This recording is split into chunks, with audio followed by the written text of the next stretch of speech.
रे मन hello hello कर हेलो साहिब से हेलो प्रीत। रे मन कर साहिब से हेलो प्रीत। रे मन हेलो कर साहिब हेलो से प्रीत। रे मन कर साहिब से प्रीत। शरण आए सो सब ही उबरे।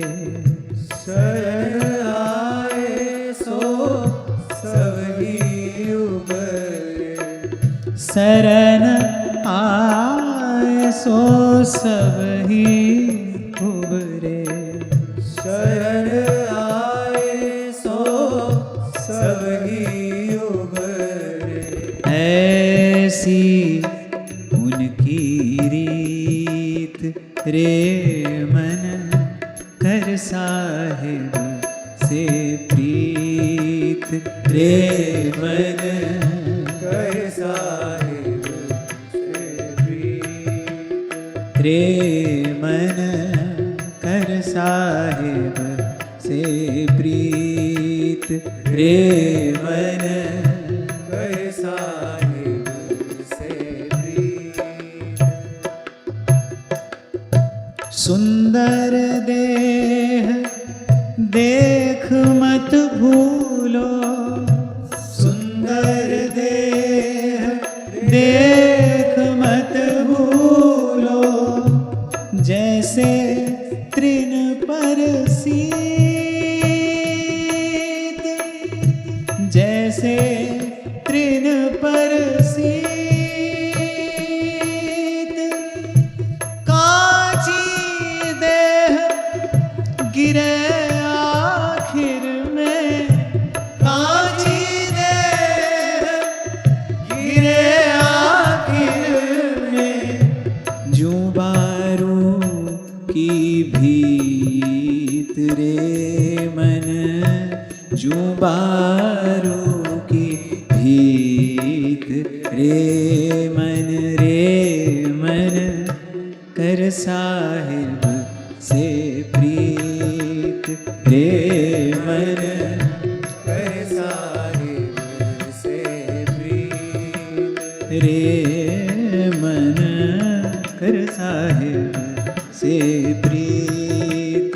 रे मन कर साहिब से प्रीत।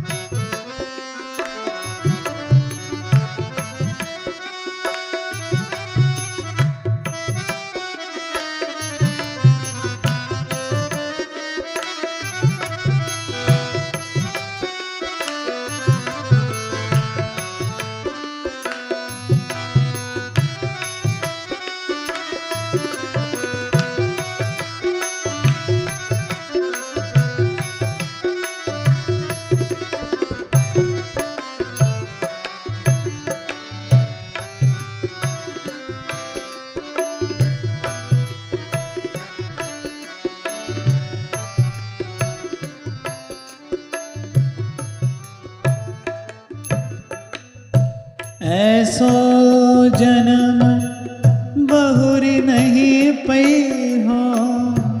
ऐसो जन्म बहुरी नहीं पई हो।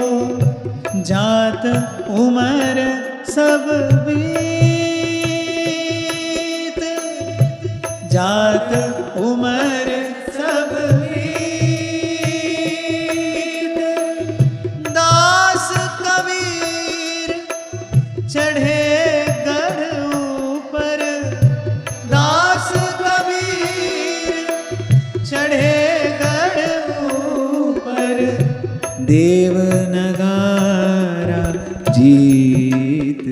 रे मन देव नगारा जीत। रे मन कर साहिब से प्रीत। रे मन कर साहिब से प्रीत। रे मन कर साहिब से प्रीत, रे मन कर साहिब से प्रीत।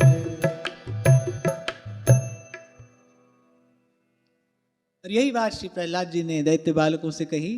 देवो सुरो मनुष्यो वा यक्षो गंधर्व एव च भजन मुकुंद चरणम स्वस्तिमान स्याद यथा वयम। श्री प्रहलाद जी ने कहा, देवता, दैत्य, मनुष्य, यक्ष, गंधर्व कोई भी क्यों ना हो, जो भगवान के चरण कमलों का सेवन करता है, श्री प्रहलाद जी कह रहे हैं हमारे ही समान कल्याण भाजन होता है। कबीर जी कह रहे हैं शरण आए सो सब ही उबरे, ऐसी उनकी रीत, ऐसा नियम है भगवान के दरबार में, यही नियम है। आए शरण तजहू नहीं ताहू। और मैंने कबीर जी का यह भाव क्यों स्मरण किया, क्योंकि अनुभव प्राप्त महापुरुषों का कहना है कि श्री प्रहलाद जी ही श्री कबीर जी के रूप में इस घोर कलिकाल में प्रकट हुए।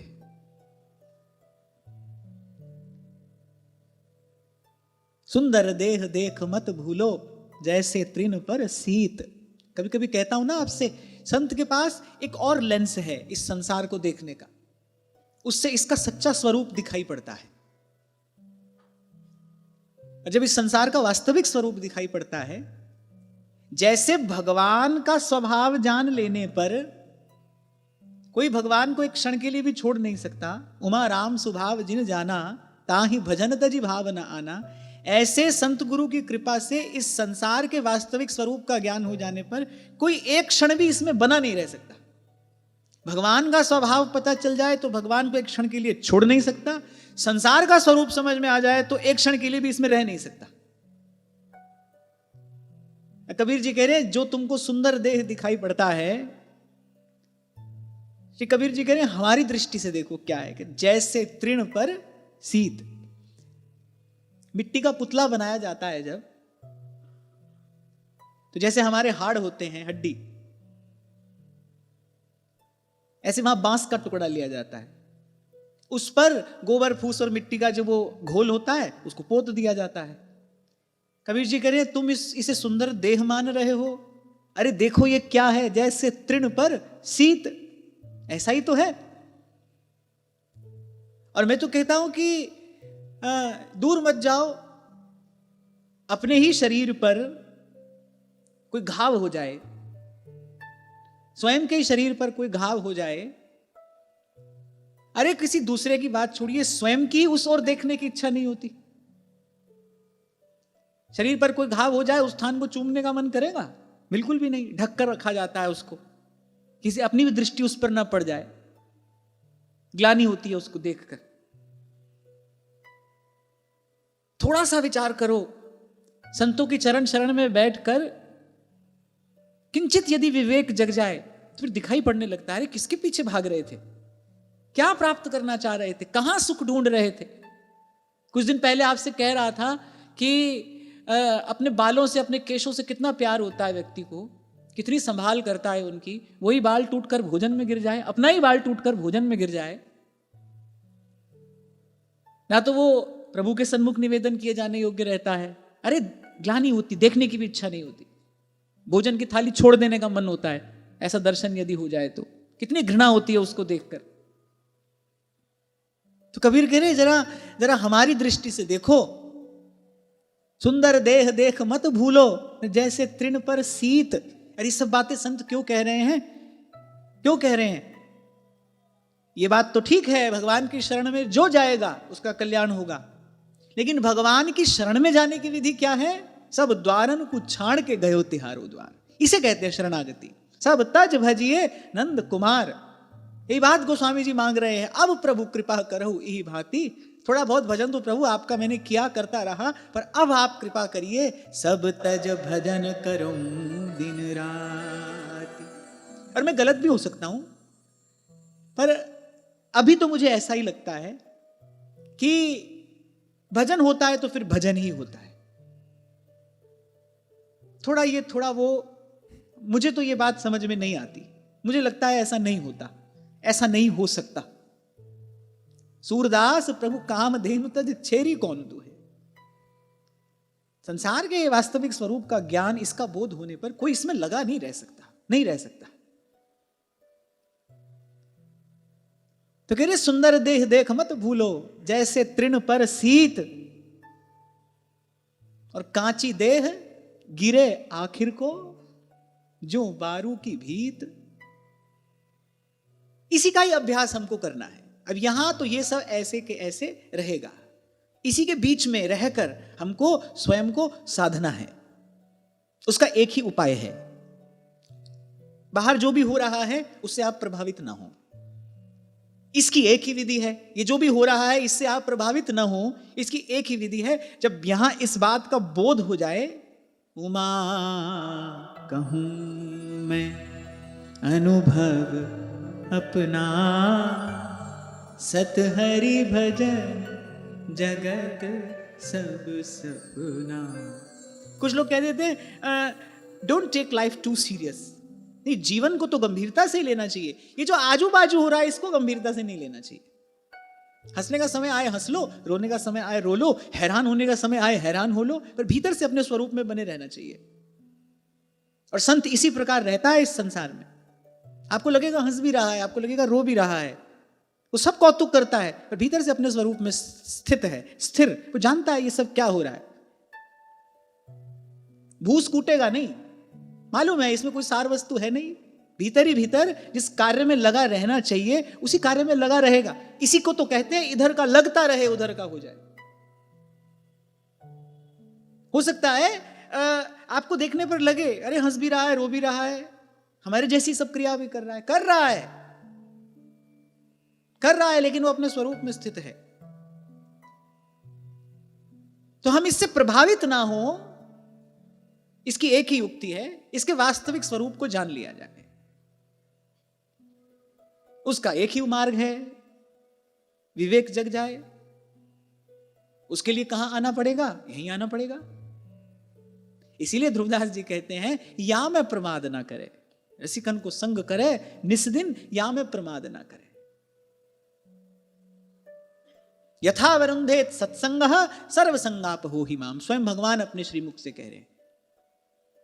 श्रीमद् भागवत में तो यहां तक कहा गया है ज्ञाने प्रयासम उदपास्य नमंत एव जीवंति सन्मुखरिताम भवदीय वार्ता।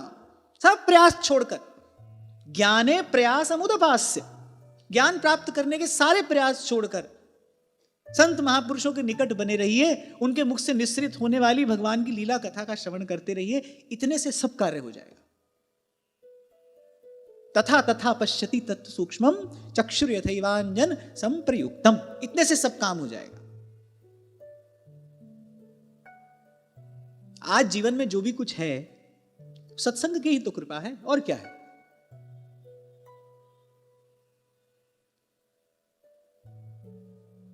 केवल सत्संग, केवल सत्संग।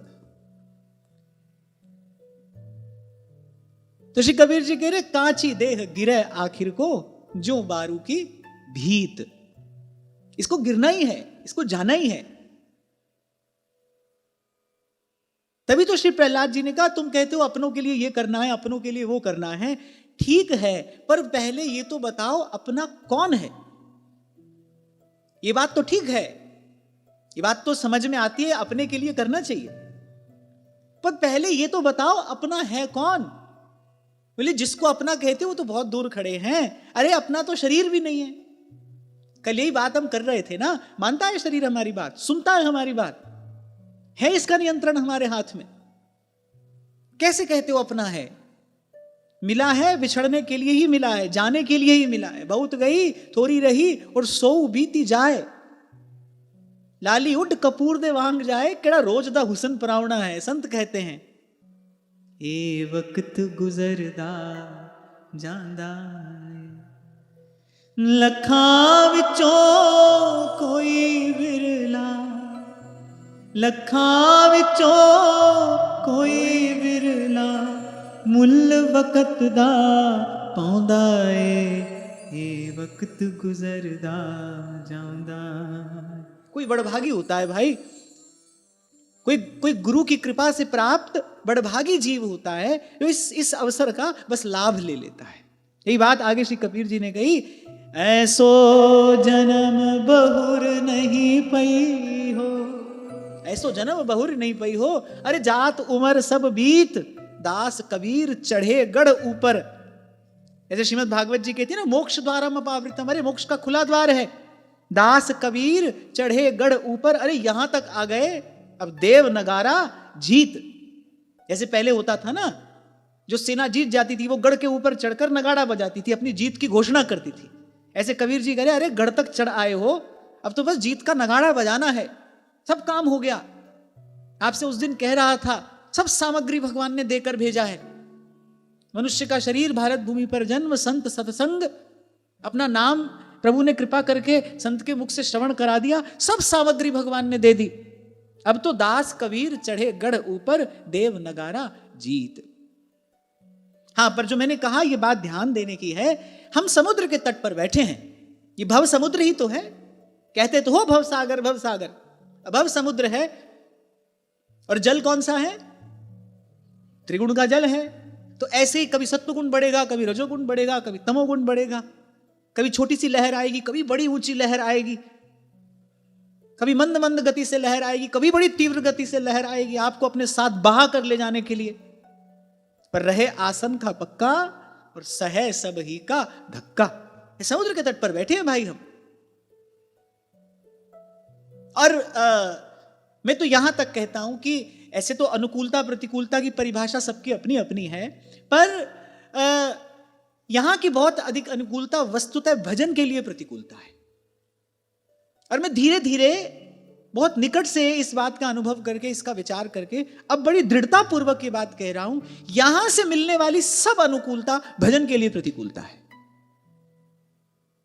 केवल किसी भावावेश में आकर श्री कबीर जी ने यह बात नहीं कही कि बलिहारी उस दुख के जो पल पल नाम रटाए। आपसे 2 दिन पहले कह रहा था, आप मान लो 10 लोगों के समूह में आप रहते हैं, क्योंकि प्रत्येक व्यक्ति समूह में ही रहता है ना, 2 के 4 के 10 के समूह में रहता है।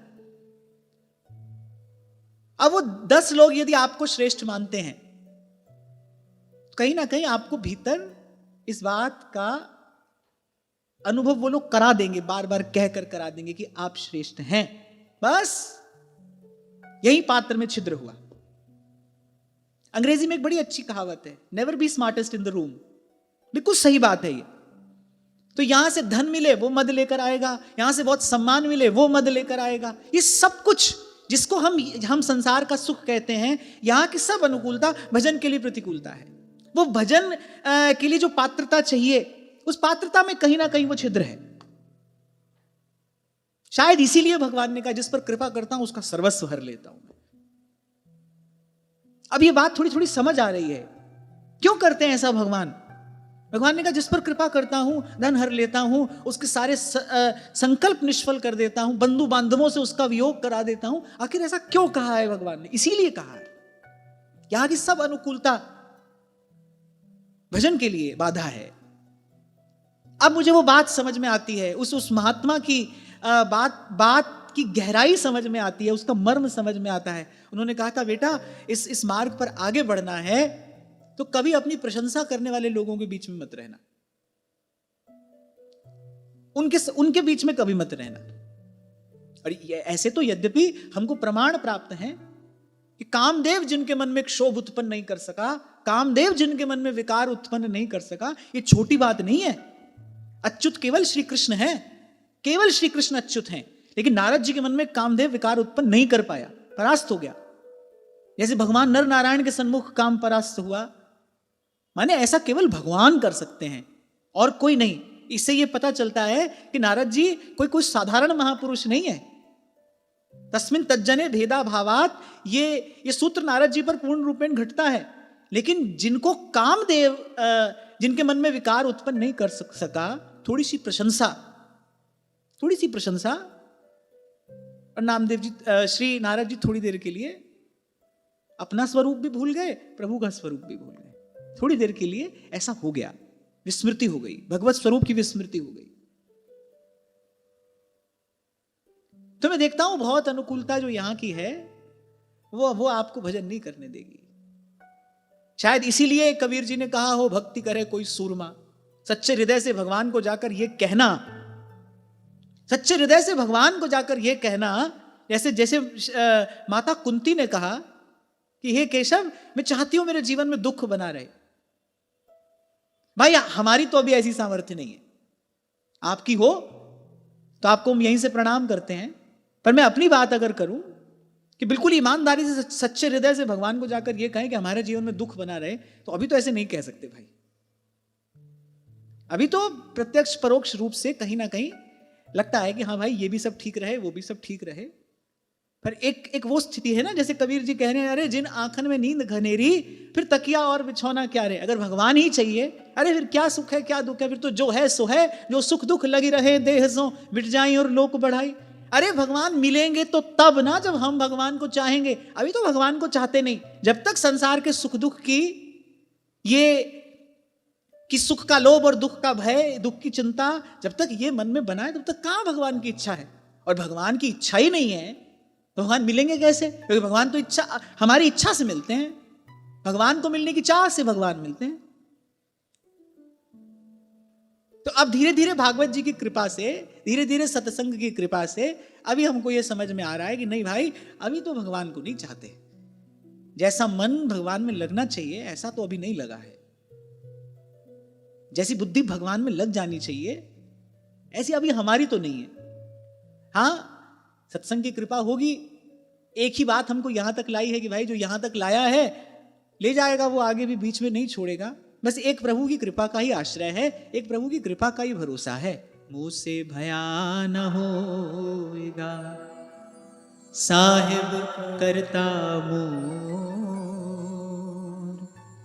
देत लेत है आप ही पलटू पलटू शो। कबीर जी कह रहे देख समझ मन मीत प्यारे, अरे आशिक होकर सोना क्या रे। रूखा सूखा राम का टुकड़ा और चिकना और सलोना क्या रे। है हमारे जीवन में ऐसी स्थिति। कबीर जी कह रहे जो भगवान को चाहता है उसकी तो दृष्टि नहीं जाती इस ओर कि घी से चुपड़ी रोटी मिल रही है, नमक के साथ मिल रही है कि बिना नमक के मिल रही है, उसका तो ध्यान ही नहीं है। अच्छा, सभी संत यही कह रहे हैं। ध्रुवदास जी कह तो रहे हैं, खान पान सुख चाहत अपने, तिनको प्रेम छुवत नहीं सपने।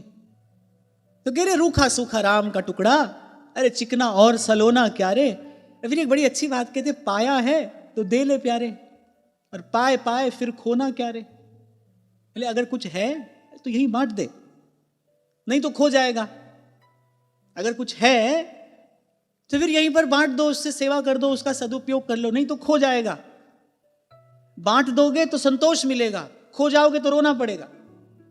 जाना तो है, जो वस्तु मिली है वो जाने के लिए मिली है। जो बणया सो पजड़ा एक दिन, और जो कड़या सो ढेना, आखिर छड़ने मैल मिनारे बैठ सदा नहीं रहना। जो मिला है वो तो जाएगा। अच्छा है कि जब तक आपके हाथ में है तब तक उससे सेवा कर दो, तब तक उसका सदुपयोग कर लो। उससे क्या मिलेगा? संतोष मिलेगा, तृप्ति मिलेगी, सत्कर्म बनेगा, बुद्धि शुद्ध होगी, सत्वगुण बढ़ेगा। नहीं तो जिस दिन हाथ से जाएगा उस दिन माथा पकड़ के रोना, क्योंकि ये तो होना ही है। तो पाया हो तो दे ले प्यारे, पाए पाए फिर खोना क्या रे। और जिन आंखन में नींद घनेरी, तकिया और बिछौना क्या रे। आपको एक छोटी सी कहानी मैंने सुनाई थी, हृदय स्पर्शी। एक छोटा सा बालक ट्रेन में पानी की बोतल बेच रहा है। एक बोतल बची है। किसी व्यक्ति ने कहा कितने की है? इतने की है। उस व्यक्ति ने कहा थोड़ा थोड़ा कम में दे दो। वो मुस्कुराता हुआ आगे बढ़ गया। एक व्यक्ति आगे पूछता है उस बालक से, अरे एक बोतल बची थी, दे देता, खाली होकर घर जाता। तो बालक उत्तर देता है, नहीं बाबूजी, उसको पानी नहीं चाहिए, क्योंकि उसको प्यास नहीं है। उसको प्यास नहीं है, प्यास होती तो मोल भाव नहीं करता। उसको प्यास ही नहीं है। मैं पानी बेच रहा हूं, काम है ये मेरा, पर मैं इतना ध्यान रखता हूं कि प्यासे को ही दूं। इतना ध्यान में रखता हूं कि मैं प्यासे को दूं, उसको प्यास नहीं है, प्यास होती तो मोल भाव नहीं करता। यही बात आरंभ में कही, और आशिक होकर फिर सोना क्या रे, और कहत कबीर सुनो भाई साधु, शीश दिया फिर रोना क्या रे। देखो, कोई प्रतिकूलता आपको प्रभावित करती है, मान लो, इसका सीधा सीधा सा एक अर्थ है ना, अनुकूलता की इच्छा है, तभी तो प्रतिकूलता प्रभावित करती है। और मैं तो सदा से आपसे कहता हूं भाई, मुक्त हुए तो दोनों से होगे, एक नहीं बना रहेगा जीवन में कभी। छोड़ना पड़ेगा तो फिर पूरा का पूरा छोड़ना पड़ेगा। छूटेगा तो द्वंद्व रूप संसार पूर्ण रूपेण छूटेगा ना, एक सिरा हाथ में नहीं रहेगा, एक रहा है तो दूसरा पीछे खड़ा ही है। तभी तो थोड़ी देर पहले आपसे कह रहा था कि पता नहीं ये बात किसी को ठीक लगे कि नहीं लगे, पर मुझे तो ऐसा ही लगता है कि थोड़ा ये और थोड़ा वो, ऐसा नहीं होता। और हमारे पूज्य पंडित बाबा तो जीवन भर यही बात कहते रहे, इनमें पूरा पूरा लग्नों पर है, इनमें पूरा पूरा लग्नों पर है। और वैसे तो संत भी यही बात कह ही रहे हैं, व्यास जी कह रहे हैं, सब तज भजिए श्याम को, श्रुति स्मृति को सार, सब तज भजिए श्याम को। अब भाई निकल पड़े हो इस मार्ग पर, अब जब भजन के मार्ग पर पांव रख दिया है, फिर क्या देखना कि अपना मन भाया हो रहा है कि नहीं हो रहा है। इसी में तो व्यक्ति उलझा रहता है, इसी में तो व्यक्ति अपनी ऊर्जा, शक्ति, समय, आयु नष्ट करता है। इसलिए मैंने कहा और विचार करके कहा, समुद्र के किनारे बैठे हैं हम, ये भव सागर ही तो है, इसके तट पर हम बैठे हैं, ये तो लहरें उठती रहेंगी। इसी शोर में ध्यान का अभ्यास करना है, इसी शोर में शांति को उपलब्ध होना है, इसी शोर में शांति को उपलब्ध होना है, इसी कोलाहल में हमको उस परम शांति का लाभ प्राप्त करना है। तो श्री प्रहलाद जी ने कहा, भगवान की शरण में कोई भी आए, जैसा हमारा कल्याण हुआ वैसा ही उसका होगा। यहां एक और बात है, भगवान के दरबार में पक्षपात नहीं है, भगवान कह रहे कोई भी आए। अब वैसे देखा जाए तो श्री प्रहलाद जी भी तो दैत्य बालक ही हैं, दैत्यराज हिरण्यकशिपु के पुत्र हैं, दैत्य बालक ही तो हैं प्रहलाद जी कह रहे। लेकिन भगवान ये सब नहीं देखते, जो भी भगवान के चरणों का सेवन करे, जो भी भगवान की शरण ग्रहण करे, वो हमारे ही प्रकार से कल्याण का भाजन होता है। परंतु भगवान की शरणागति का अर्थ, भगवान की शरणागति की विधि, सब तज भजिए नंद कुमार, सब तज भजिए नंद कुमार। नालम द्विजत्वं देवत्वं ऋषित्वं वासुरात्मजाः, प्रीणनाय मुकुन्दस्य न वृत्तं न बहुज्ञता। भावुक होकर श्री प्रहलाद जी कह रहे हैं, अरे दैत्य बालकों, भगवान को प्रसन्न करने के लिए ब्राह्मण, देवता, ऋषि होना आवश्यक नहीं है। सदाचार और विविध ज्ञानों से संपन्न होना, दान, तप, यज्ञ, शारीरिक, मानसिक, शौच, बड़े बड़े व्रतों का अनुष्ठान, ये सब पर्याप्त नहीं है। महादेव कहते हैं ये बात उत्तरकांड में, उमा जोग जप दान तप नाना मख व्रत ने, राम कृपा नहीं करहि तसि, जस निश केवल प्रेम, जस निश केवल प्रेम। वे इस सब की आवश्यकता नहीं है। प्रीतम प्रीति ही ते पहिए, यद्यपि रूप गुण शील सुघरता, इन बातन न रिझइए। श्री गोविंद स्वामी कहते हैं, सतकुल जन्म कर्म शुभ लक्षण वेद पुराण पढ़िए, पर गोविंद स्वामी बिन स्नेह सुवालों रसना कहां न चाहिए। प्रीतम प्रीति ही ते पहिए। महादेव कह रहे हैं ये बात। उमा जोग जप दान तप नाना मख व्रत नेम, सब कुछ कह दिया एक पंक्ति में। राम कृपा नहीं करहि तस, जस निश केवल प्रेम। इसीलिए कई बार आपको निवेदन करता हूं, बाहर कितनी भी हानि होती हो जाने देना, मन ना बिगड़े। अरे जिस मन से भगवान को प्रेम करना है, जो हृदय भगवान को देना है, हृदय मैला नहीं होना चाहिए। और ये भी व्यक्ति का एक भ्रम ही है, बाहर की हानि लाभ उसके हाथ में है नहीं। सुनहु भरत भावी प्रबल, बिलखि कहेउ मुनिनाथ, हानि लाभ जीवन मरण, जस अप जस विधि हाथ। पूर्व में प्रहलाद जी ने यही कहा, अरे सब कुछ है भगवान के हाथ में। हमारे बाबा कहा करते थे, जाने हरि क्यों कर रति जाने, काहू पे श्रम बहुत करावे, काहू की बात सहज में माने। और भगवान के निर्णय को कोई चुनौती नहीं दे सकता। वही प्राप्ति किसी को अनेक अनेक कठिन साधनों के बाद भी नहीं हो रही है, वो भगवान किसी को सहज में ही दे देते हैं। तभी तो रैदास जी कह रहे, नीचे ही ऊंच करे मेरा गोविंद, काऊ पे ना डरे। उनको किसी से पूछना थोड़ी है, उनको किसी से अनुमति लेनी नहीं है, किसी नियम कानून में वो बंधे नहीं है, सर्वतंत्र स्वतंत्र हैं। जी जस जग रघुपति करही, ती छिन सो तस होए। संत जब इस सत्य को जान लेता है, फिर कहता है कि जो करावे सो ही करना, नानक दास तेरी सरना। प्रभु के हाथ में है। और ये बात बिल्कुल सत्य है, काहू पे श्रम बहुत करावे, काहू की बात सहज में माने। और ऐसा उन्होंने क्यों किया है, ये कोई उनसे पूछ नहीं सकता। उनकी इच्छा है, हरि इच्छा भावी भलवाना। तब कहते हैं सुजन सयाने, राम की बातें राम ही जाने।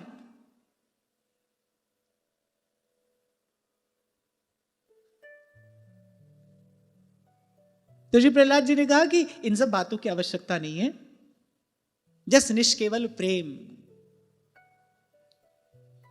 तो जीवन अपना ऐसा हो, व्यवहार अपना ऐसा हो, क्योंकि भाई व्यवहार में तो रहना ही है, थोड़ा अधिक व्यवहार तो सबको करना पड़ता है। व्यवहार ऐसा हो जिससे मन ना बिगड़े, मन मैला ना हो, कुछ बने ना बने उसकी कोई चिंता नहीं है। और मैं आपसे पुनः कह रहा हूं, बाहर जो हानि लाभ हो रहा है, अरे वो तो विधि हाथ। हानि लाभ जीवन मरण जस अपजस विधि हाथ। कब क्या मिलेगा, कितना मिलेगा, कितनी देर के लिए मिलेगा, सब नियत है, निश्चित है। उसमें आप में कुछ नहीं कर सकते। रत्ती घटे न तिल बढ़े, जो लिख दी करतार। मैं तो कभी कभी यह भी जीवन में अनुभव करता हूं कि अपनी ओर से बिल्कुल ठीक ठीक जब भी कर रहे हैं, सेवा भी हो रही है, स्वाध्याय भी हो रहा है, सब कुछ हो रहा है, लेकिन हृदय कोई ऐसे विशेष रस का अनुभव नहीं कर रहा है।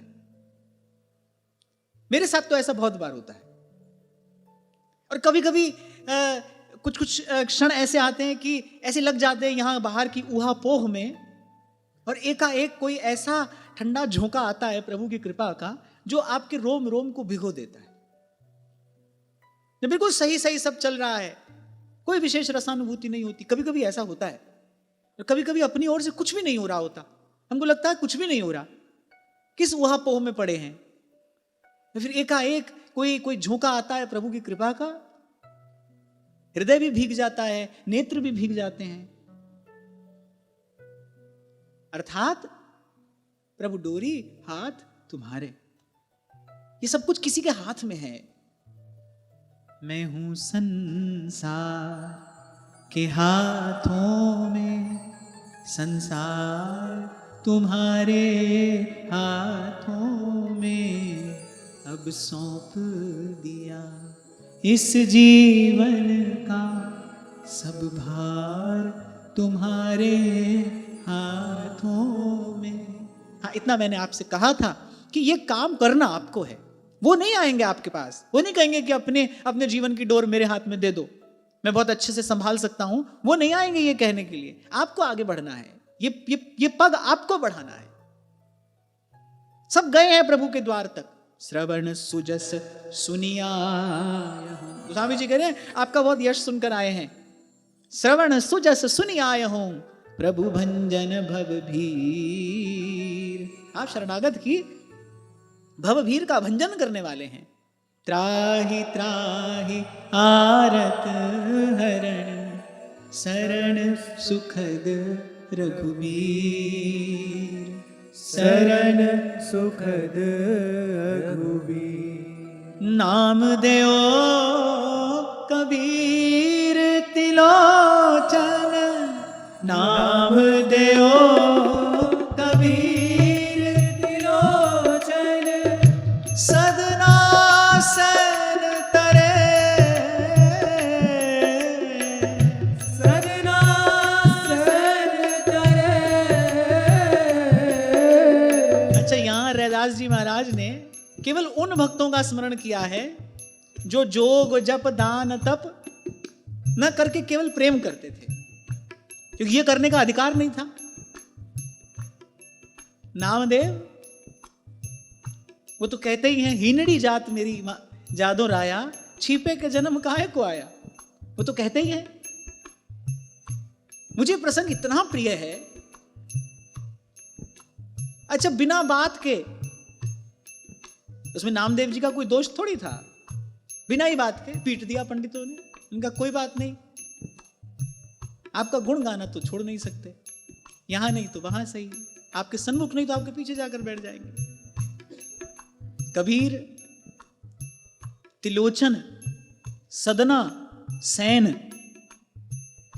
अभी जो बात आपसे मैंने निवेदन की ना, महादेव कह रहे हैं उमा जोग जप दान तप नाना मख व्रत नेम, ये सब करने वाले नहीं है ये।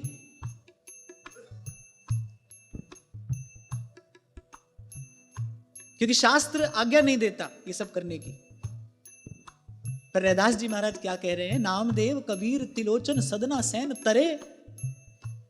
कह रैदास सुनो भई संतो, कह रैदास सुनो भई संतो, कह रैदास सुनो भई संतो, कह रैदास सुनो भई संतो। हरि जू पे सब सरे, हरि जू पे सब सरे, हरि जू पे सब सरे, हरि जू पे सब सरे, हरि जू पे सब सरे। सीला तुद बिन कौन करे, ऐसी लाल तुद बिन कौन करे, ऐसी लाल तुद बिन कौन करे। ऐसी लाल तुद बिन कौन करे। गरीब निवाज गुसैया, गरीब निवाज गोसैया मेरो, गरीब निवाज गोसैया मेरो। माथे छतर धरे, माथे छतर धरे, ऐसी लाल तुद बिन कौन करे। ऐसी लाल तुद बिन कौन करे, ऐसी लाल तुद बिन कौन करे। ऐसी लाल तुद बिन कौन करे। और श्री प्रहलाद जी ने तो यहां तक कहा, न दानम न तपो निज्जा, न शौचम न व्रतानि च, प्रीयते अमलया भक्त्या हरिरन्यत विडंबनम। और श्री प्रहलाद जी ने कहा, इसके अतिरिक्त वैसे भी सब कुछ विडंबना मात्र ही है। भगवान केवल निष्केवल प्रेम से प्रसन्न होते हैं। पर मैं थोड़ा पीछे ले जाऊं आपका ध्यान, अभी कुछ क्षण पहले जो मैंने आपसे कहा, सुनने में यह बात बड़ी सुखद बड़ी मधुर प्रतीत होती है। कुछ नहीं चाहिए, केवल प्रेम से भगवान प्रसन्न होते हैं। पर प्रेम कैसा होता है? खान पान सुख चाहत अपने, तिनको प्रेम छुवत नहीं सपने। एक पंक्ति में ध्रुवदास जी ने वो करने के लिए कह दिया है जो अनेक जीवन में भी अपने बल से संभव नहीं है। खान पान सुख चाहत अपने, तिनको प्रेम छुअत नहीं सपने। जब तक ऐसा है तब तक तो प्रेम छुएगा भी नहीं, स्वप्न में भी नहीं। जब मन शुद्ध होने लगता है, अंतःकरण जब शुद्ध होने लगता है, तो स्वप्न में कुछ भगवान की अनुभूति होती है पहले, तो लगता है कि हाँ भाई हम ठीक दिशा में आगे बढ़ रहे हैं। यहां ध्रुवदास जी कह रहे यदि अपने शरीर के सुख की अभी चिंता है तो स्वप्न में भी अभी प्रेम का स्पर्श नहीं हो सकता। प्रेम तो बहुत दूर की बात है, स्वप्न में भी नहीं। तिनको प्रेम छुअत नहीं सपने। और यही बात मैं थोड़ी देर पहले आपसे कह रहा था, अब आपकी आप जानो भाई, पर हम तो अभी यहीं खड़े हैं। इसलिए मैंने कहा जैसा मन लगना चाहिए भगवान में, ऐसा तो अभी नहीं लगा है। ऐसी बुद्धि लग जानी चाहिए भगवान में, ऐसा तो अभी नहीं है। अभी तो वही जो शरीर का सुख है, शरीर की जो ममता है, अभी तो वो संकल्प करा देती है। यद्यपि फिर सत्संग की कृपा से मन सावधान भी होता है, ऐसा नहीं है। सत्संग की कृपा से फिर मन सावधान होता है, फिर लगता है कि नहीं नहीं ये हमारा मार्ग नहीं है। लेकिन वो शरीर के सुख का संकल्प, और शरीर के सुख का संकल्प केवल भोजन वस्त्र आदि नहीं है, मान सम्मान पद प्रतिष्ठा, ये सब देह का ही सुख तो है और क्या है, सब विषय सुख ही है। ये सब यानी कोई ना कोई संकल्प मन कर बैठता है, फिर सत्संग कृपा करता है, फिर लगता है कि नहीं, फिर हम उसी मार्ग पर चल पड़े, फिर उसी मार्ग पर चल पड़े। फिर सूरदास जी की बात याद आती है, जब आऊं साधु संगत कछुक मन ठहराए, और पुनि गयंद नहाय सरिता बहुरी वह सुभाए, हरि तेरो भजन कियो न जाए। कहा करो तेरी प्रबल माया, देत मन भर माय। हाँ, लेकिन फिर भी इस बात का संतोष है, अरे गिरते पड़ते चल सही मार्ग पर रहे हैं, इस बात का संतोष है। रास्ता सही मिल गया है, गुरु प्रसाद, सही मार्ग मिल गया है। ये बड़ी कृपा है, महती कृपा है प्रभु की। गिर भी रहे हैं तो सही मार्ग पर गिर रहे हैं ना। मुझे लगता है गलत मार्ग पर तो दौड़ने से अच्छा है सही मार्ग पर आप गिरते पड़ते चले। मार्ग तो सही है आपका, वो आपको लक्ष्य की ओर आगे तो बढ़ा रहा है। गलत मार्ग पर भले आप दौड़ ही क्यों ना रहे हो, पर आप लक्ष्य से दूर ही तो जा रहे हैं।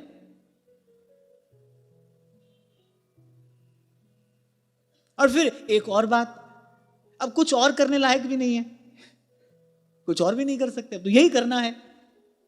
अब जो होगा होगा, जैसा होगा होगा। वही बात श्री कबीर जी ने कही कि अब आशिक होकर फिर सोना क्या रे, और शीश दिया तब रोना क्या रे। अब तो यही रास्ता है भाई।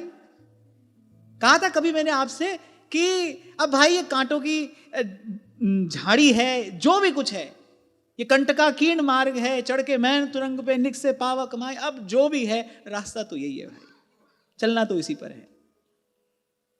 हाँ, पर वैसे आपसे कह रहा था कि ये इतना सरल नहीं है। सुनने में तो बड़ा सुखद मधुर लगता है, कुछ नहीं चाहिए, बस भगवान तो केवल प्रेम से ही प्रसन्न हो जाते हैं। अरे वो प्रेम कहां से लाएं?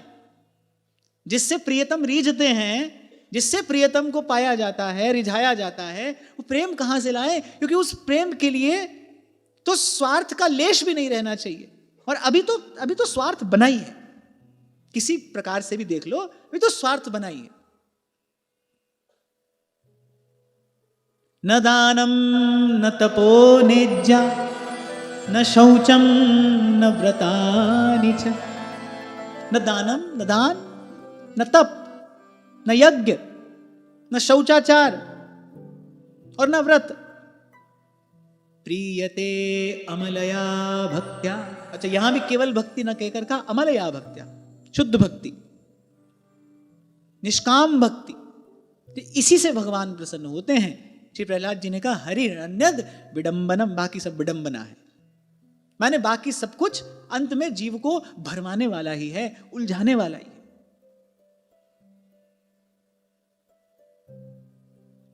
और एक बात कहते हुए आगे बढ़ूं, अभी जो कुछ क्षण पहले हमने चर्चा की कि यहां की जो बहुत अधिक अनुकूलता है वो वस्तुतः भजन के मार्ग की प्रतिकूलता है। तो पहले तो हम इतना साहस बटोरें कि भगवान कहें अच्छा बताओ अनुकूलता प्रतिकूलता में से पहले क्या हटाएं। भगवान पूछें कि भाई ठीक है हटा देंगे, हम दोनों हटा देंगे, पहले क्या हटाएं? तो पहले तो हम इतना साहस बटोरें, कह पाए प्रभु से कि पहले प्रभु अनुकूलता हटाइए, क्योंकि आपके लिए कुछ करने से पहले देखेंगे तो सही वो कि भाई हमको वस्तुतः चाहते भी हैं कि नहीं, हम इनके लिए कुछ करें, ये हमको चाहते भी हैं कि नहीं। यदि हम भगवान को चाहते हैं, यदि भगवान को ही चाहते हैं, फिर तो भाई संतों की बात माननी चाहिए। संत कह रहे हैं, सुख के माथे सिल पड़े, नाम हृदय से जा, बलिहारी उस दुख के, पल पल नाम रटा। मुझे लगता है अपने आप को ही यदि कसौटी पर ईमानदारी से कस लिया जाए, परख लिया जाए, कोई दूसरा परीक्षा लेने आएगा ही नहीं। हम अपने प्रति ईमानदार हों, हम अपने आप को कसौटी पर ईमानदारी से परखते रहें, फिर दूसरा कोई परीक्षा लेने नहीं आएगा। तो आप प्रभु से कहोगे तो फिर प्रभु कहेंगे ठीक है हम करते हैं ये काम। कहेंगे पहले बताओ क्या हटाएं, अनुकूलता या प्रतिकूलता। और जैसे ही आपने कहा पहले प्रतिकूलता हटाइए, कहेंगे नहीं भाई अभी तुम हमको चाहते ही नहीं हो। तो पहले यही कहना, कहने का साहस जुटाना। पहले गाया तो हमने भी आज तक यही, सब दुख दूर हुए जब तेरा नाम लिया, यही गाया हमने आज तक। पर कभी नहीं कहा प्रभु से कि दुख बना रहे सुख दूर हो जाए, कभी नहीं कहा। और मैंने तो थोड़ी देर पहले स्वीकार किया, अभी हमारा कहने का साहस नहीं है भाई, ये तो करने को तैयार ही खड़े हैं कि प्रभु दुख बना रहे, सब सुख दूर हटाइए आप। पर हम प्रेम के मार्ग पर चलने के लिए तैयार हैं, उससे पहले ऐसी ही स्थिति चाहिए। इसी मार्ग से सब संत होकर गए हैं। खूब झूम झूम कर गाते तो हैं हम, जी मार्ग सब संत गया छे, वी मार्ग में जास्या। पहले देखो तो सही कौन से मार्ग से संत गए हैं। देखो रांका वांका को देखो, श्री चीधर चीधराइन जी को देखो, श्री पीपा जी और श्री सीता सहचरी जी को देखिए। देखिए इन सब भक्तों को कौन से मार्ग से चल कर गए हैं। ये आपको सोने चांदी के सिंहासनों पर बैठे नहीं मिलेंगे, छत्र चवर नहीं ढुराए जा रहे हैं इनके चारों ओर। कौन से मार्ग पर चल कर गए हैं। और वहां भगवान अपने श्रीमुख से कह रहे हैं, निष्किंचना वयम शश्वन निष्किंचन जन प्रिया। भगवान ने कहा हम भी ऐसे, और ऐसे ही जन हमको प्रिय हैं। क्या हम निष्किंचन होने के लिए तैयार हैं? क्या हम हैं निष्किंचन होने के लिए तैयार? निष्किंचन माने जिसके पास कुछ भी नहीं है, संसार की दृष्टि से जिसके पास कुछ भी नहीं है, निष्किंचन। क्योंकि भगवान कह रहे हैं हम भी ऐसे ही हैं, और ऐसे ही जन हमको प्रिय हैं।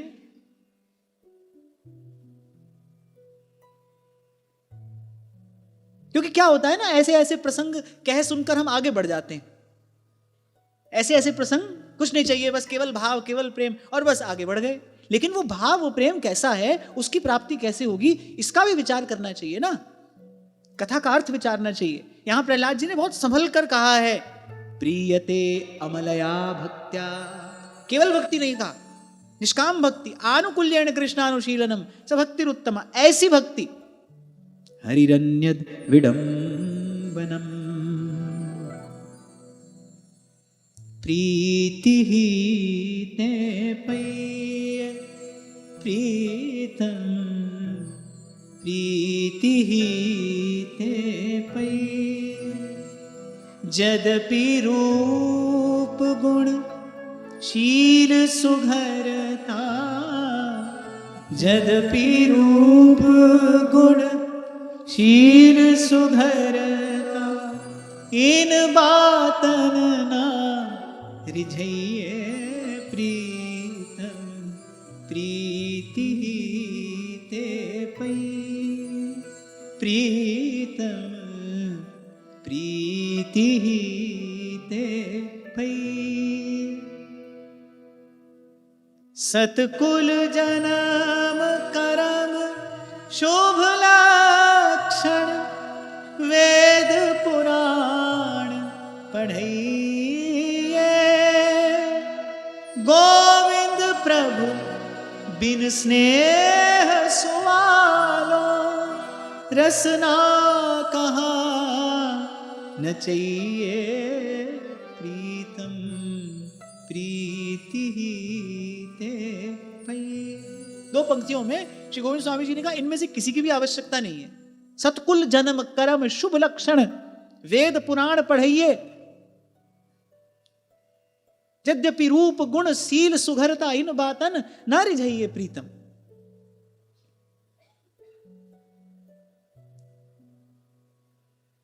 पर गोविंद प्रभु बिन स्नेह सुबालो रसना कहां न चाहिए। राम ही केवल प्रेम प्यारा, जान ले सो जान हारा। राम ही केवल प्रेम प्यारा। इस पंक्ति का क्या अर्थ ग्रहण करते हैं आप?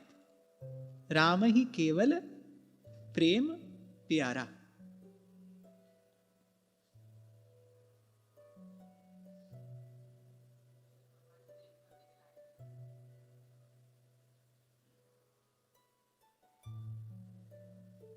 एक और बात मैं देखता हूं, इसलिए बीच में कभी कभी आपसे पूछ लेता हूं, कभी कभी कुछ शब्द हमको कंठस्थ हो जाते हैं, कुछ शब्द हमको कंठस्थ हो गए, ठीक है, गाते रहे गुनगुनाते रहे, और हमको लगता है कि ये विषय तो हमको आता है, लेकिन उसके अर्थ का कभी विचार नहीं किया।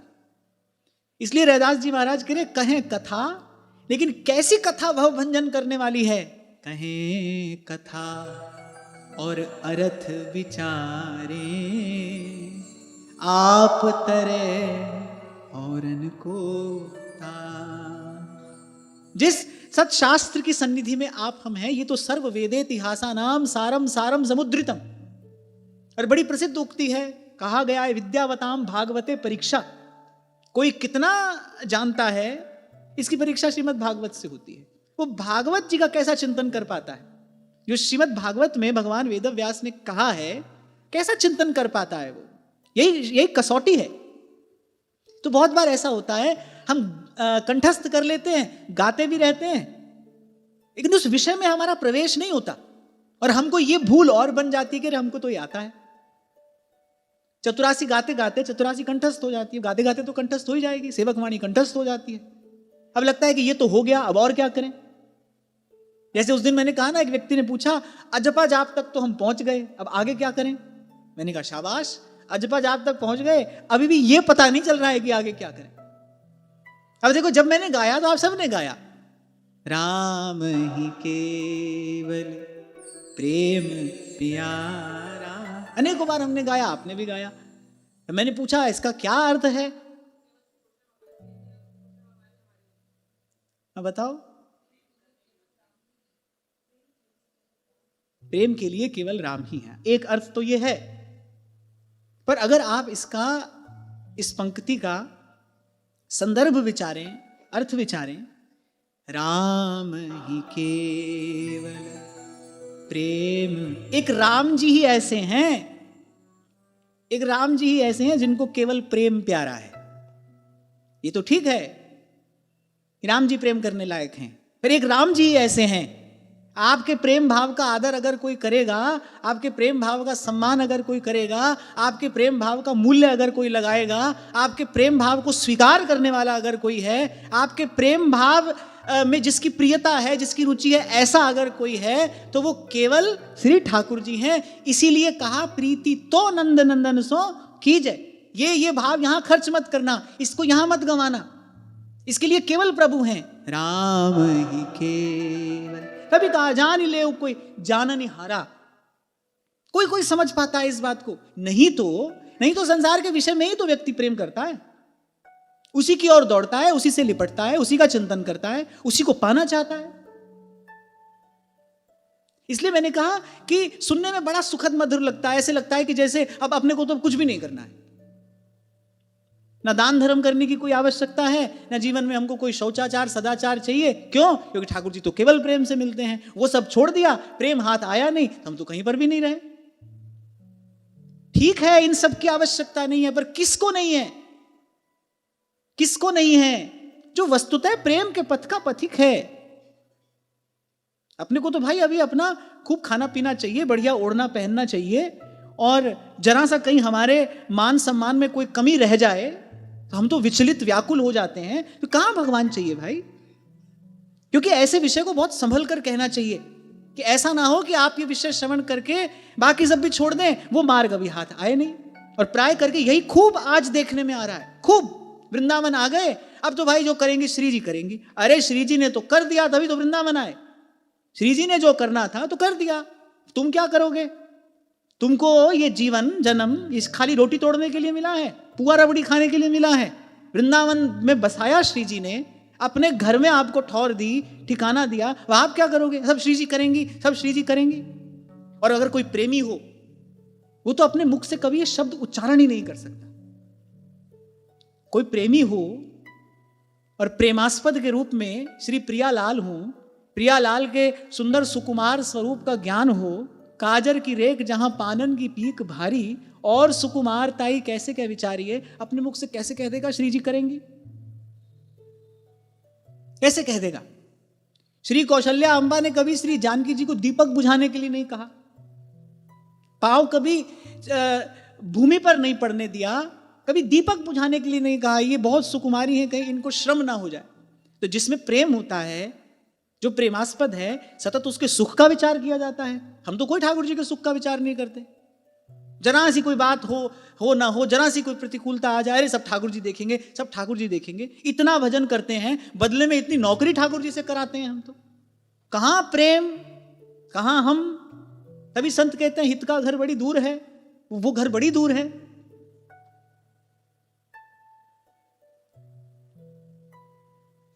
और मुझे तो यही लगता है भाई, अपनी कसौटी आप ही बन जाओ, ईमानदारी से अपने आप को निरखते परखते रहो, फिर कोई दूसरा परीक्षा लेने आएगा नहीं।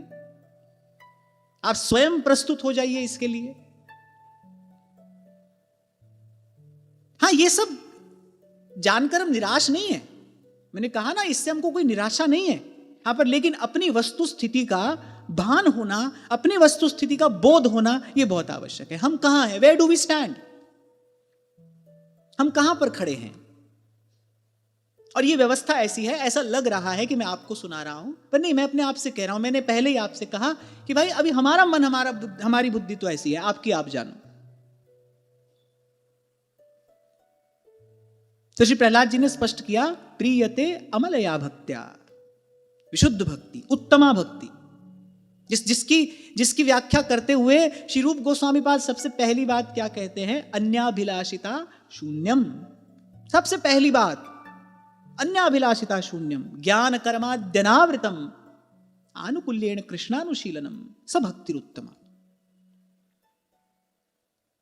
आगे कहा श्री प्रहलाद जी ने, ततो हरौ भगवती भक्तिं कुरुत दानवाः, आत्मौपम्येन सर्वत्र सर्वभूतात्मनीश्वरे। श्री प्रहलाद जी ने कहा, इसीलिए समस्त प्राणियों को अपने ही समान समझकर सर्वत्र विराजमान सर्वात्मा सर्वशक्तिमान भगवान की भक्ति करो। यहीं से आरंभ भी किया था श्री प्रहलाद जी ने, यहीं पर लाकर विश्राम दे रहे। सबसे पहली बात, सब सो हित। अपने सुख का विचार हो तो सब सो हित हो ही नहीं सकता। कोई ना कोई तो अपने सुख में बाधा पड़ता हुआ मालूम पड़ेगा। किसी से जो आपके सुख में सहयोगी होगा उससे राग होगा, और जो शरीर के सुख में बाधा बनेगा उससे द्वेष होगा। मन शुद्ध कभी हो ही नहीं सकता। और मैंने आपसे पहले भी कभी कहा था, इन सब विकृतियों के, इन सब विडंबनाओं के मूल में केवल स्वार्थ है, केवल स्वार्थ, और कुछ नहीं। राग द्वेष का कारण क्या होता है? जो हमारे अनुकूल होता है उससे राग होता है, जो हमारे अनुकूल नहीं होता है उससे द्वेष हो जाता है, उससे वैमनस्य हो जाता है, उससे विरोध हो जाता है, उससे ईर्ष्या हो जाती है। फिर क्या होता है? उसके परिणाम स्वरूप उसका अहित चिंतन होता है, ना चाहते हुए भी होता है, मन मैला हो जाता है। इसलिए कहा सबसे पहली बात, सब संहित, दाया राख। बड़ी सुंदर रीति से श्री कबीर जी ने कहा, धर्म का पालन करना पर कैसे? दाया राख, धर्म को पाले, घर में रहे उदासी, और गिरे सहज में मिल जाए भगवान। अपना साजी सबको जाने, सहज मिले अविनाशी। प्रहलाद जी ने कहा कैसे करना भक्ति, भक्ति की विधि भी बता रहे हैं। समस्त प्राणियों को अपने समान समझना, अपना सा जी सबको जाने, सर्वत्र विराजमान सर्वात्मा सर्वशक्तिमान भगवान की भक्ति करना। परम पूज्य प्रातः स्मरणीय श्री रसिक पद रेणु जी महाराज ये दो पंक्तियां कई बार कहा करते थे कि अगर तू तस्बीह के एक दाने में है तो फिर दाने दाने में कौन, और अगर तू सिर्फ बस्ती में है तो बता फिर वीराने में कौन। क्या होता है ना, संकुचित बुद्धि है, संकीर्ण मानसिकता है, हमको लगता है भाई हमारे मंदिर में ये हमारे ठाकुर जी, बाकी कहीं कोई कुछ नहीं है। और आगे एकादश स्कंद में भगवान कहेंगे ऐसा समझने वाला तो गधा है। इसलिए प्रहलाद जी ने कहा भक्ति करना, पर कैसी भक्ति, सबको अपने समान समझकर सर्वत्र विराजमान सर्वात्मा सर्वशक्तिमान भगवान की भक्ति करो। सब महापुरुष एक स्वर से यही बात कह रहे हैं, यही बात। जब तक सबसे हित नहीं हुआ तब तक वृंदावन विश्राम नहीं है भाई। खूब बढ़िया से बढ़िया बंगला बना लो यहां। कल ही हम कह रहे थे ना, उस दिन महाराज जी यही बात कह रहे थे, अरे किसी गिरी कंदरा में चले जाओ, समुद्र के तल तक चले जाओ, पर ये जो 6 विकार हैं साथ लगे तो भीतर पड़े हैं ये तो, और जैसा जल हो कूप में वैसा बाहर आए। कुआं धरती पर हो या कहीं और किसी दिव्य लोक में हो, पर अगर भीतर खारा जल है तो बाहर की स्थिति बदलने से वो नहीं बदलेगा ना। जैसा जल हो कूप में वैसा बाहर आए। इसका अभ्यास तो करना ही पड़ेगा, और ये प्रथम अभ्यास है, प्रथम अभ्यास है। सबको अपने समान समझकर फिर सर्वत्र रूप से समान रूप से विराजमान भगवान की भक्ति। सब सोहित निष्काम। आज तक जितनी भी चर्चा हमने की ये बात समान रूप से सर्वत्र मिली है, यही भक्ति की विधि है। ततौ हरि भगवती भक्तिम कुरुत दानवाः आत्मौपम्येन सर्वत्र सर्वभूतात्मनीश्वरे दैतेया यक्ष रक्षांसि स्त्रियः शूद्रा व्रजौकसः खगा मृगाः पापजीवाः सन्ति यच्युततांगताः। यहाँ श्री प्रहलाद जी ने कहा कि वहां पर कोई पंक्ति भेद नहीं है। इस रीति से जो भगवान का भजन करेगा, जो भगवान की भक्ति करेगा, पवित्र हो जाएगा। और प्रहलाद जी ने तो यहां तक कहा हमारे समान हो जाएगा। यही कहा श्री प्रहलाद जी ने, स्वस्तिमान स्याद यथा वयम, भाई हमारे समान कल्याण भाजन हो जाएगा। क्योंकि भगवान के दरबार में भेद नहीं है ना। यहीं से आज हमने चर्चा आरंभ की, शरण गए सो सब ही उबरे, शरण गए सो सब ही उबरे, ऐसी उनकी रीत रे मन कर साहिब से प्रीत। जो व्यवहार आपके लिए दुखद है, कष्टप्रद है, वो आपकी ओर से भी नहीं होना चाहिए ना। जो आपको प्रिय नहीं है, जो आपको सुखद नहीं है, वो आपकी ओर से होना भी नहीं चाहिए। और आपकी ओर से हुआ तो लौट कर आएगा ही, आए बिना रहेगा नहीं। संत तो कहते हैं जो तोहे कांटा बोए वाहे बोए तू फूल। उमा संत के ही बढ़ाई मंद करत ते करई भलाई। किसी ने आपका भला किया, आपने उसका भला किया, कोई विशेष बात थोड़ी है ये। इसमें क्या विशेषता है बताइए? सदा से संसार इसी व्यवहार पर चल ही रहा है। किसी ने आपका भला किया, आपने उसका किया, तो होता ही है। पर संत की विशेषता क्या है? उमा संत के, महादेव कह रहे हैं, इहै बड़ाई मंद करत ते करही भलाई। मंद करत ते करही भलाई। अच्छा, भगवान कह रहे हैं कि हमसे अधिक संत क्यों हैं? भगवान कह रहे हैं हम भी ऐसे ही हैं भाई। ये यथा माम प्रपद्यन्ते तांस तथैव भजाम्यहम्। अब ये तो भगवान का स्वरूपगत प्रभाव है ना, कि वो अनुग्रह करे कि निग्रह करें, कल्याण ही होता है। ये तो भगवान का स्वरूप ऐसा है। पर भगवान कह रहे हैं स्वभाव हमारा ऐसा है, ये यथा माम प्रपद्यन्ते तांस तथैव भजाम्यहम्। लेकिन भगवान कह रहे हैं हमारे प्यारे संत ऐसे नहीं हैं। मंद करत ते करई भलाई। संत ऐसे हैं, इसीलिए मोते संत अधिक करी लेखा। सातम सम मोहि मैं जग देखा, मोते अधिक संत करी लेखा। और कैसे कहूं आपको, अनुभव की बात है, ऐसा जन भगवान को कितना प्यारा होता है। कोई प्रतिकूल व्यवहार कर रहा है, कोई अनुचित कर रहा है, एक स्थिति है कि आप उत्तर नहीं देते। ये किसी ने जैसा किया, आपने वैसा किया, ये साधारण है। आपने उत्तर नहीं दिया, आप दे सकते थे, आपने उत्तर नहीं दिया, ये विशेष बात है। लेकिन आपने प्रतिकूल का उत्तर अनुकूल से दिया, ये विशेषतम है। ऐसा जन भगवान को अतिशय प्यारा होता है, ऐसा जन प्रभु को अति प्रिय। और संत ऐसा ही होता है, मंद करत ते करई भलाई।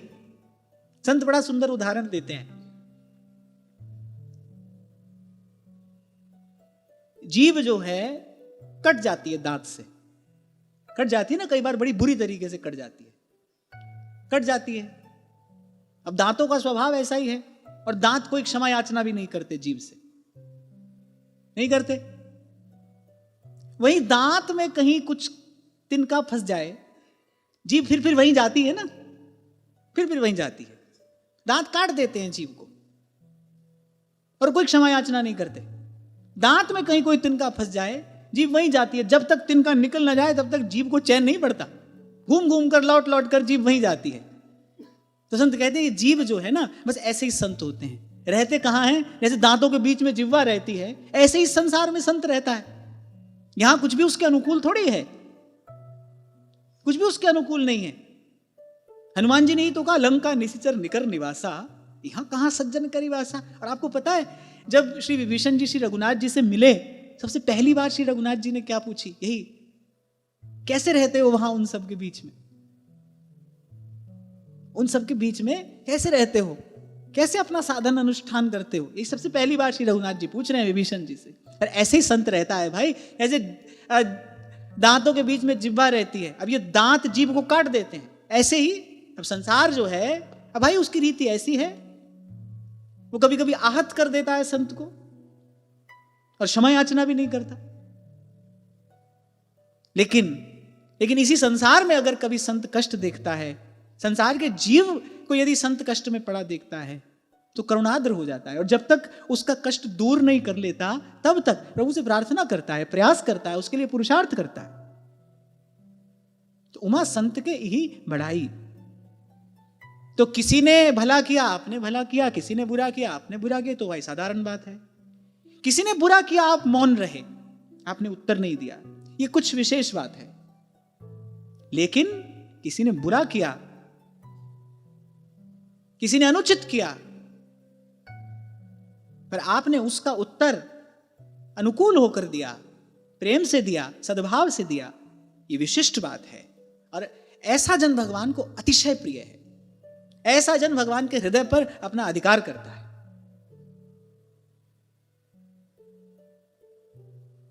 जब चक्रवर्ती सम्राट महाराजा अंबरीश को शांत देखा, किंचित भी कोई क्षोभ उनके मन में उत्पन्न नहीं हुआ, किसी प्रकार की कोई चिंता नहीं, उल्टे प्रार्थना ही कर रहे हैं, उल्टे प्रार्थना ही कर रहे हैं, प्रतीक्षा कर रहे हैं महर्षि दुर्वासा की। 1 वर्ष तक प्रतीक्षा करते रहे। महाराज अंबरीश के इसी व्यवहार ने भगवान को बाकी सब कुछ विस्मृत करा दिया। भगवान ने कहा, भाई अहम भक्त पराधीनो, मैं अपने भक्त के अधीन हूं। तुमने जो बात कही है, मैं ब्रह्मण्य देव, शरणागत वत्सल, सब ठीक है, पर सबसे पहले मैं भक्त वत्सल हूं। ऐसे भक्तों को मैं एक क्षण के लिए भी नहीं छोड़ सकता। अब महाराज अंबरीश स्वयं ही उत्तर दे देते, फिर भगवान ऐसा थोड़ी कहते, फिर भगवान ऐसा नहीं कहते, फिर वो बीच में क्यों आते? उन्होंने अपना कार्य कर ही लिया था। पर मंद करत ते करई भलाई, इसलिए भगवान कहते हैं मोते संत अधिक कर लेखा। कैसे हैं संत अधिक भगवान से? ये भगवान तो कह रहे भाई हमारा तो जैसे भजन करे वैसे उत्तर देते हैं हम। प्यार लेके आए तो हम प्यार कर देते हैं, बैर लेके आए तो चपत लगा देते हैं। मैंने कहा ना, वो तो भगवान का स्वरूपगत प्रभाव है कि वो चपत भी लगाएं तो उसका उद्धार ही होता है। पर ठाकुर जी कह रहे स्वभाव हमारा ऐसा ही है। लेकिन संत ऐसा नहीं होता। सदगुरु चंदन सम कहा, भगवत प्रेम सुवास, निस्दिन दान करे उसे, जो जन आवे पास। और भक्ति केवल यही नहीं है ना, भगवान हमको प्रिय लगे, हम भगवान को प्रिय लगे। भक्त तो भगवान का सुख होता है। भगवान को कैसे सुख हो? आनुकूल्येन कृष्णानुशीलनम, मेरे प्रभु के लिए क्या अनुकूल होगा, मेरे प्रभु को क्या रुचिकर होगा, मेरे प्रभु के लिए क्या सुखद होगा। भक्त का विचार, भक्त की चिंता तो यही है, उसकी चेष्टा तो इसीलिए होती है, मेरे प्रभु को क्या सुखद होगा।